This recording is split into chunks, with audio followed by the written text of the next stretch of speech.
आदित्य अपने सुनसान घर में अकेला रहता है। एक दिन उसे अननोन वाईफाई नेटवर्क का नोटिफिकेशन आता है। वह आश्चर्यचकित होता है और उससे जुड़ जाता है। उसके बाद से अजीब घटनाएं होने लगती हैं। रात को घर में अजीब आवाजें और हर कोने में परछाइयां दिखने लगती हैं। जब आदित्य अपने कंप्यूटर पर वीडियो देखता है तो वह देखता है कि घर की तस्वीरें और वीडियो अननोन वाईफाई से अपलोड हो रहे हैं। और तभी अचानक स्क्रीन पर संदेश आता है, तुम हैक हो चुके हो। आदित्य डरा हुआ नेटवर्क को बंद करने की कोशिश करता है, लेकिन हर बार नेटवर्क वापस कनेक्ट हो जाता है। आदित्य घर से बाहर निकलने की कोशिश करता है, लेकिन वह बाहर नहीं जा पाता। आदित्य तुरंत अपने दोस्त बन्नी को फोन लगाता है। क्या बन्नी आदित्य को इस मुसीबत से बचा पाएगा? तुरंत अपनी सुपर स्पीड का इस्तेमाल करते हुए आदित्य के घर पहुंचा। उसने देखा कि घर के चारों ओर एक अजीब सी ऊर्जा लहराती हुई दिख रही थी। बन्नी ने अपनी सुपर पावर से पता लगाया कि यह नेटवर्क सिर्फ एक साधारण वाईफाई नहीं था, बल्कि एक खतरनाक साइबर नेटवर्क से जुड़ा हुआ था, जो कि किसी हैकिंग गिरोह के द्वारा स्थापित किया गया था। बन्नी ने आदित्य को बताया कि यह नेटवर्क एक तरह से घर के अंदर के सभी कैमरों और उपकरणों को हैक करके उसकी हर गतिविधि पर नजर रख रहा था।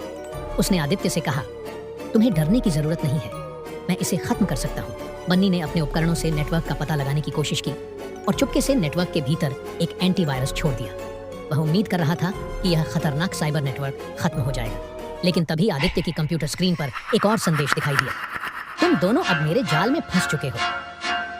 आदित्य और बन्नी की आंखों के सामने घर की अंधेरी शक्तियां अब एक जीवित रूप धारण कर चुकी थीं। यह कोई साधारण साइबर हमला नहीं है, बल्कि एक प्राचीन जादुई शक्ति है जो हमें अपने जाल में फंसा रही है। घर के चारों ओर गहरी धुंध छाई हुई थी और हर कोने से डरावनी आवाजें आ रही थी। घर का माहौल और भी भयावह हो गया। दीवारों पर अजीब सी आकृतियां उभरने लगी। आदित्य डरा हुआ था, लेकिन बन्नी ने उसे शांत रहने का इशारा किया। वह जानता था कि इस जादुई शक्ति को केवल ताकत से नहीं हराया जा सकता।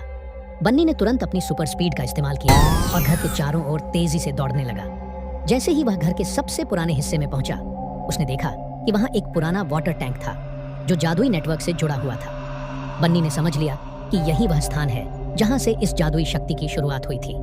बन्नी ने वाटर टैंक के अंदर एक गहरे जादुई रूट को तोड़ दिया। अचानक से नेटवर्क के भीतर मौजूद शक्तियां कमजोर होने लगी, मगर तभी एक गहरा तूफान आया और वह जादुई शक्ति एक विशाल रूप में सामने आई।